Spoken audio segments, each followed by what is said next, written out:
Aloha. Good afternoon. This is Aloha live at the Grand Canyon, Arizona, with Spiritual Embassy Productions. Anyhow, I mulled this over, and I just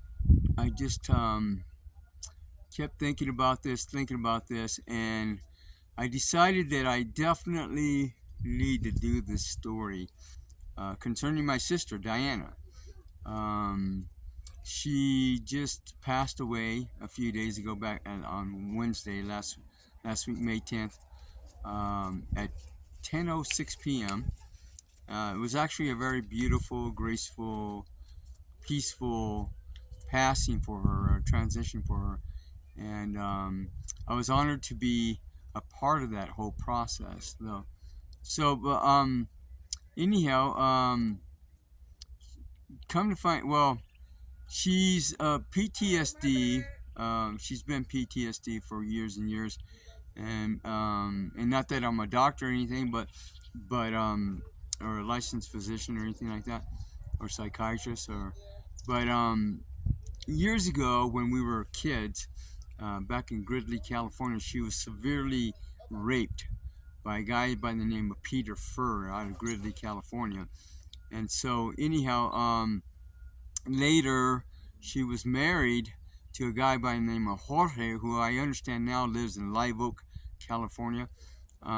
He was from Mexico, and I think my mother, Beatrice, or our mother, Beatrice, cut a deal with him and his family to set them up, unbeknownst to her, because she was considerably mentally handicapped pretty much all her life, and so I think they cut a deal, gave them, the family gave her some money, and they set them up, and so he could marry her, so she would marry him. So anyhow, further down the road, I don't know if they were in Mexico. I think they were in Live Oak. He tried to kill her and choke her and all kinds of stuff. So finally, my aunt Anita and her husband Felix, my uncle Felix, were able to go in and get her free from all of that crap, right? So anyhow, and that's just a small fraction of the stuff that she had to go through all her life. She had a lot of major painful experiences, and so I think it's safe to say that she's been PTSD for a very long time, pretty much all her life. So anyhow, I say that because weeks ago, first of all, her primary care doctor out of the Grass Valley Medical Group, I don't know what the name of that place is, but she worked there. Her name was Sarah Rittenhouse. She tried to have her committed to a psych ward, right? And there was an organization called I want to say I want to say PETA, but it's not PETA. Anyhow, there's an organization there, Alta Regional and Pride, out of Grass Valley, that would help her with all kinds of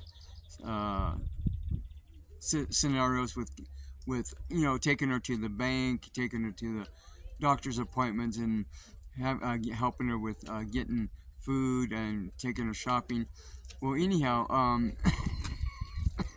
she had a hard time with them, and my sister, when you got PTSD, you just don't trust anybody at all, and they're very conscious about what they're doing, what's going on with the relationship, and so forth. So anyhow, my sister did trust me quite a bit, and so anyhow, the doctor, Sarah, prescribed, Dianna has been diabetic pretty much all her life, so she's taken the time to follow all these doctors' and instructions, and just take her medications on time and whatever medication they prescribed her, and she would do all that stuff, right? So she was a pretty much a pretty, I don't know what's the word, I guess pretty much a follower, I guess, if you want to say that, but and I don't even know that that's the right word, but anyhow, she followed instructions and did everything that they told her, and she was basically a um, why would people do this? Anyhow, she was basically um, she just basically did everything she was told, and she turned out to be a byproduct of the physicians and medical industry of today, right? So she was grossly overweight when she passed away, and Sarah Rittenhouse tried to have her committed, and the pride people, I think, stopped her, blocked her from doing that, or I think I think she didn't sign the paperwork for that to begin with, and then so anyhow, Sarah Rittenhouse then started trying to I would say murder or kill my sister, or have her commit suicide by over prescribing, over medicating my sister, giving her, I think the last I knew she was supposed to do 72 or to 76 units of insulin. I don't know if that's high or not, but it seems to me a really high amount. And then the last case scenario, Sarah, without consulting my sister, without talking to her, without saying anything about anything, she prescribed Ozempic, a new insulin that's supposed to be long-acting for several days, for 7 days or whatever. Well, apparently the whole Hollywood industry is all head over heels of this new insulin, because it helps you lose weight and all this other stuff. Well, in the meantime, my sister was taking Trulicity, another insulin. I think that was a regular daily thing. But there was another insulin, and I don't know if it was Trulicity or another one, but another one she was taking that was a weekly thing. And again, she was losing some weight, and that seemed to be okay. But Sarah Rittenhouse prescribed this other new insulin to her. So anyhow, she did weeks ago, about 3.5-4 months ago, she took one dose of that Ozempic, and then all of a sudden her sugar levels started going out of whack after she took that. They were too low, and then she would have to eat all kinds of sugars, all kinds of carbs, all kinds of stuff, just so that she could wake up in the morning, because otherwise, her sugar levels were down 57, 67, 78, whatever, and she was just going back and forth, and then all of a sudden she started having diarrhea, she started vomiting, she having nausea, she was having and she was having lower back pain, and that's significant because months ago I was having back pains as well, and I ended up at the Flagstaff Medical Center, and they told me I had cancer, right? So I thought, well, and actually I didn't think anything of it, and then they came back and they told me no, because I was constipated, and so the constipation was what was making it look like I had cancer. And then once I did a laxative and released all that, then I was fine, right? So I don't know if that's the case with my sister, if she was constipated, and because it seemed like every time she went and did a bowel movement, her back pain would go away. So finally, she kept going back and forth, and it got to the point, and every day I would talk to her. I would call her, or she'd call me and let me know how she's doing. And finally, she couldn't even get up to go answer the phone. So I finally got hold of her, and I said, "Hey, sister, do you want me to go?" And again, she didn't trust anybody. she had an outing with Pride people, a woman by the name of Sandra, who wanted her to get her medications at the medical center there, and she ended up getting COVID. My sister ended up getting COVID, and then so I went there back in January, February this year, and I had all her prescriptions switched switched over to CVS pharmacy instead. So Sandra got all pissed off because she wanted her to get the medication at the medical center, and then they my sister basically fired her and said, I don't want to deal with her anymore. And then all of a sudden, Sandra ended up getting COVID from that medical center. So and then what happened was Pride ended up refusing Dianna, my sister, all services for about 2 or 3 weeks at least. They refused to give her any services at all. And meantime, she's going through all this crap concerning this Ozempic episode. And finally, I called Pride. I said, "Hey, why aren't you guys giving my sister services?" And literally, I heard Vicky say, "Oh, we got caught." And I think she was talking to Michelle, which is another one of the Pride workers. And she had problems with Tina. She had problems with Sandra. So finally, they started get her services again.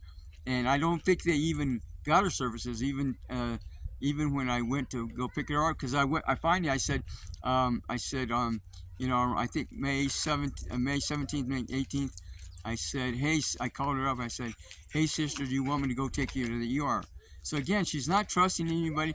And I don't know, something must have happened with the ambulance last time she ended up in the hospital, because she didn't trust the ambulance people either. And I don't know what happened, but usually my sister, if she doesn't trust somebody, she won't hang out with that person at all, right? So it's like that.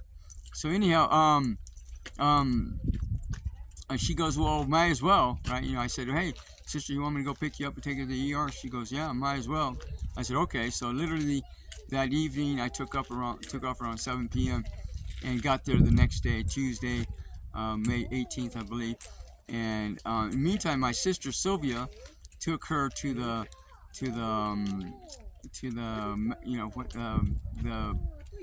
urgent care, and they didn't do anything for her because they said they couldn't do anything.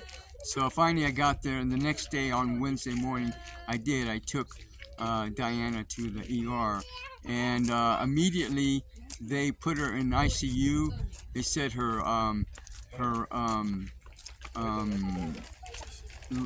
kidneys were failing. They said she had septic or something like that. Her whole body was infected, and they said that she had a ketoacidosis. So basically, they spent about almost a week in ICU trying to just stabilize her. So finally, they put her. She got good, healthy enough to go into the general population area, and she was drinking fluids. She was drinking some shake, it was lactose-free shake type of thing, and that had protein and veggies in it. And so anyhow, and every day I'd go there. I stayed at her apartment, and then every day I would go over there and visit with her and do healing practices on her. I did some lymphatic massage on her. I did some Reiki on her. I did some other stuff, some other healing modalities on her to help her clear a lot of that stuff. And she finally started stabilizing. They finally stopped her from taking the long-acting insulin, period. And they would just give her short-acting, only about 3 to 6 units of short-acting insulin, and that was it. So anyhow, they came back, and they said, oh, well, she has pancreatic cancer, or that's what I understood it. So anyhow, I said, well, I want to see the test results. I want to see the imaging of that. And the only thing they came back with was a written test results, and that was it. To me, it was a line of shit because I asked literally. I talked to Dr. Claydon there, and then when they sent her, he was from the ICU doctor, and then when we went to the general population, I talked to a Dr. Baidwan. He was an East Indian guy. I want to say Baidwan, but Baidwan or something like that. Baidwan, and then there was a guy by the name of Dr. Campbell, who said, because they did a biopsy on her, and we waited a week, and he suggested that she had cancer, but he never actually said that she had cancer. He said that they thought she might have cancer, so the results would be coming in the next day. So what he did was the next day he went in early in the morning and told her, I'm pretty sure he told her that she had cancer, and I'm pretty sure and again, she's considered mentally disabled or handicapped.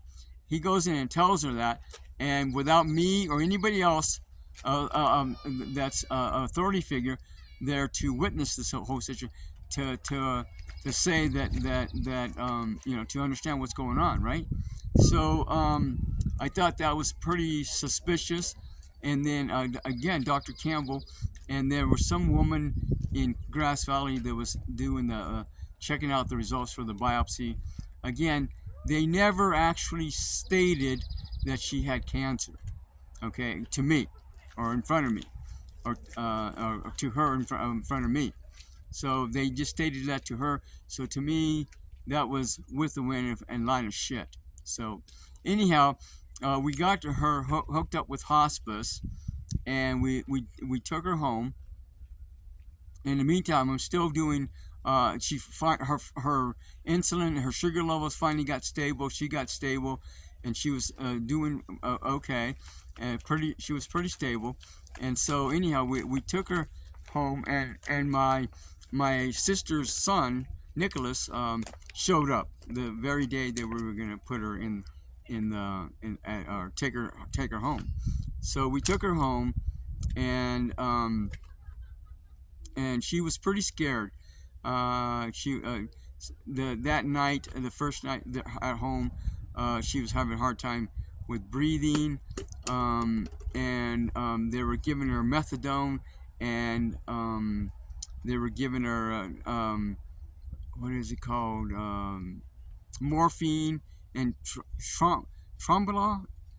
I remembered it earlier, but anyhow, it's I want to say trombola, but anyhow, it's something to that effect. That title. They were giving that to her at the hospital, and they were giving her morphine. And then when we got home, they were giving her they gave her some morphine, and I don't know if they gave her a hit of the a pill of the methadone, but I think they gave her that. And then when she woke up, she was having a hard time with breathing. So I called the nurse, and my sister was panicking. She goes, well, I want my son here. I want my Nicholas here. And she was crying. She was really having a hard time. And finally, I got the emergency nurse. She came over and gave her some morphine. And I think she only gave her like 0.5 milligrams or something like that. And she was fine. And she started breathing okay, and she was fine. So anyhow, they made the next day the social worker for the hospice of the foothills, I think it was called. Her name was Lisa. She came over, and she immediately made my nephew the power of attorney. And then in the meantime, one of the Pride workers, Chandra, came over and threw me under the bus and told Lisa that I was a troublemaker or something. I don't know what, but she told her something and threw me under the bus. And again started causing some shit, right, from this woman from Pride. So anyhow, again, Lisa made Nicholas the power of attorney, gave him power of attorney, and then the nurse for the hospice of that was to check him in and take our vitals and check, get her registered, did all that, and then my nephew started giving Dianna methadone. So and then morphine in between here and there, and so she seemed reasonably stable. And I said, Nicholas, you're just gonna make her a zombie, man. She's gonna be sleeping, and my intentions were to get to work with her and do some more healing modalities with her, get her to eating, and then eventually get her moving so we can move her to Oregon, to where my son or not my son, but my nephew lives in Portland, Oregon, with his wife, right? So anyhow, that was my intentions, and what happens instead is that me and Nicholas got into it because he was another robot, right? He insisted on doing what the nurse told him. Anna, Diana's primary nurse, came in and started telling him, "Oh, give her methadone, give her, and if she gets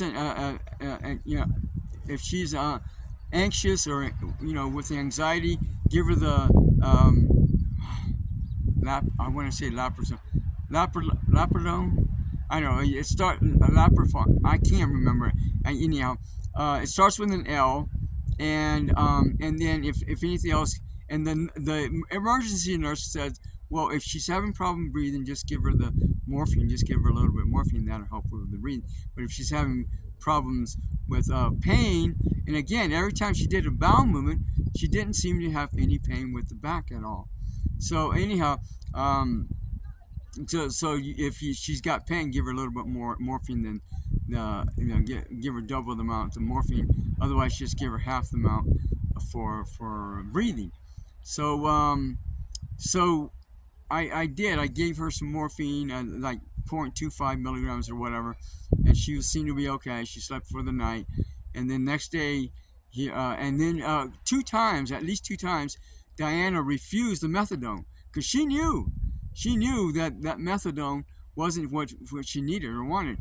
Again, the methadone was just making her a zombie. And come to find out, methadone is a psychiatric drug to treat people with heroin and cocaine addiction. Really? What a bunch of shit. And not only that, but when you look at the side effects for methadone, and I think all three of those drugs, Lorazepam or something like that. Anyhow, I think all those drugs, but at least two of them, and I think all three of them were stated on there that you should not give those drugs to people with asthma. My sister has had asthma for years, and it said clearly, do not give this drug to people with asthma. So now the nurse can't be cited for murder or killing my sister, and my nephew can't be cited because he's an innocent bystander. He's just doing what the medical professional are telling him, and so where do you draw the line? So anyhow, she's getting methadone, and she refuses it once or twice, and after she refuses it, she comes back to life. After 12 hours of no methadone, she's starting to become more cognizant and talking, and at one point she even sat up and wanted to just sit up to like the first or second night. She just sat up and she goes, Andrew, help me up. And I helped her up, and then it was it was the first night because I remember I couldn't get her back into the bed probably because I have a broken years ago I broke my shoulder and broke my clavicle, so it's hard for me to lift things and stuff. So anyhow, and my nephew, me and him got into it because he insisted on giving my sister the exact amount of methadone, the exact amount of lorazepam, the exact amount of morphine. And as soon as he started giving her the lorazepam, that's when she started going downhill. All of a sudden, she was like within 2 days after 2 or 3 days after giving her the lorazepam, she started going downhill, and she became deceased like 2 or 3 days after giving her the last. And the lorazepam, if you looked at the side effects for that, twice as many as the methadone and the morphine. And it was beyond me. I just couldn't believe that my nephew was insisting on giving her all those medications. So anyhow, we his wife Laura did read some scripture for her on the last day, and then we did a prayers. We all three of us. We were the only three people witnessing all of that. So we all did prayers for her. And then that very afternoon, she came to me and she said that that she wanted she was going to be leaving that evening. So sure enough, around 10:06 p.m. California time, May 10th, Wednesday, she left the body. It was very peaceful, graceful, beautiful, and then she moved on. And then I left the next day, Thursday, and I came out here to the Grand Canyon, and she had never been to the Grand Canyon, because after 3 days, once you depart the body, once the soul leaves the body, then there's 3 days of waiting time to figure out whether that person's going to stay there as a soul, as a ghost, or go back into the spirit world. So sister decided to hang out with me for those 3 days for the most part, and I did. I brought her here to the Grand Canyon. We took the loop all the way around, on the rim, and then she was like, she was amazed. She was like really bewildered, I'm pretty sure. So anyhow, and then what's today? Monday, Saturday evening, she left back into the spirit world. And then I hadn't heard from her since until this morning. And I was like, I was gonna leave last night, and my guides go, no, don't leave tonight. Just wait till tomorrow. I said, or for whatever. And so I did. And on the way over here, my sister came back with her wings. She became an angel. She's very happy about that. And she's there with my grandmother and her friend Janet. They also got their wings as angels. And so they're now, I don't know where they go to from that, but I guess that's up to them. I don't know that there's anything else that I have left from this story.